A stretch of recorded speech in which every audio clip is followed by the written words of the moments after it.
Get in the game with Fox 5 Sports.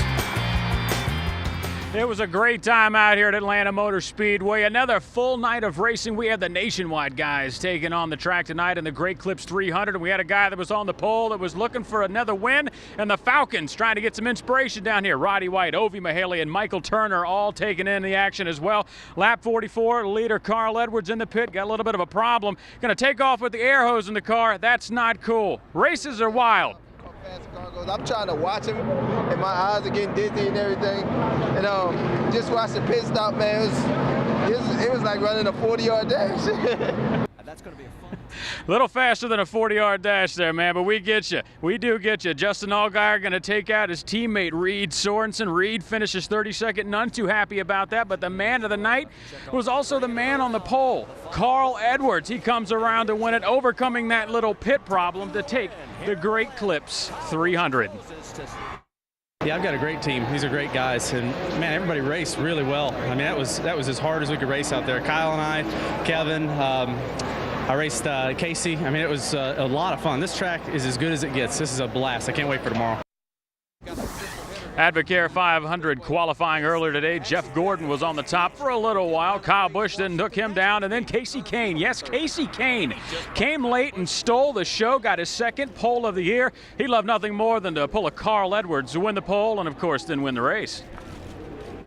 We need to win the race, so Atlanta's been a great track for myself and Kenny Francis in the past, and qualified well for the race tomorrow night, so we're looking forward to it. I think we definitely have a shot, and just doing the right things, being in the right spot.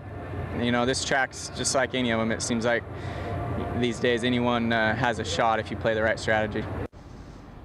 Hopefully he'll play the right strategy. Hopefully the rains will hold off and get this thing in here. But Casey has a good time when it rains. Won his last race when it rains here. Okay, on to other things now. College football, you know, they got a game going on down at the Georgia Dome. Georgia, Boise State, Chick-fil-A Classic, Kickoff Classic here. And the uniforms. Let's talk uniforms for a second. What do you think?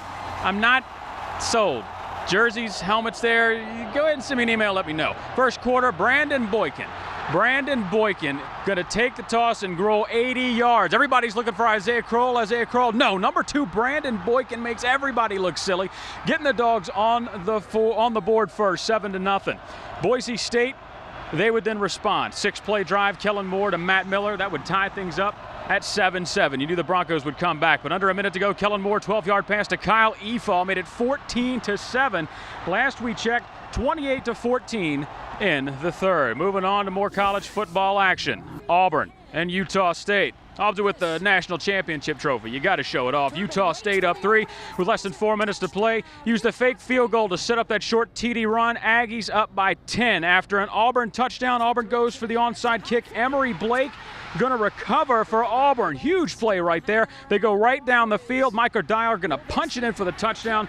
Auburn wins a wild one, 42-38. How about Alabama and Kent State? Staying in Alabama there. Yeah, Nick Saban and the Crimson Tide looking to do a number on Kent State, and they did. First quarter tied up 7-0. A.J. McCarron to Marquise Mays, 24-yard touchdown, 14-0. Later, Bama with the 2nd and goal. Trent Richardson fights it into the end zone.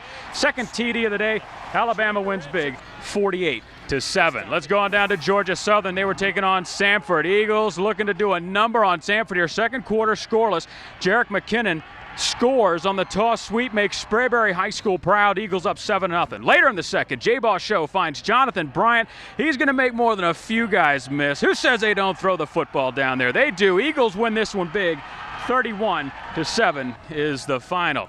Staying here in the city, we're going to talk some Braves baseball. And Jair Jurgens, everybody hold your breath. He's still got knee trouble. He's going to fly out to Colorado to have that knee looked at. And Peter Moylan is going to be back tomorrow, but making the start for Jair Jurgens, Randall Delgado going to get a little spot start there. Dodgers and Braves tonight.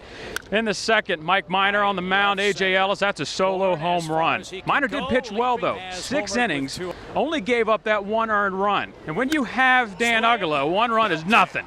Solo shot, answers it. 32nd of the year for Uggs, ties it up at 1, but the Dodgers come back. Skip to the 10th inning here, still tied.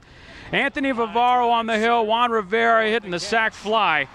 They go on to win this one by the final of 2-1 over the Braves. And that is it from here, from the nationwide race. Carl Edwards on top. Back to you, Doug. All right, Chris, thank you. Still ahead on Fox 5 News at 10.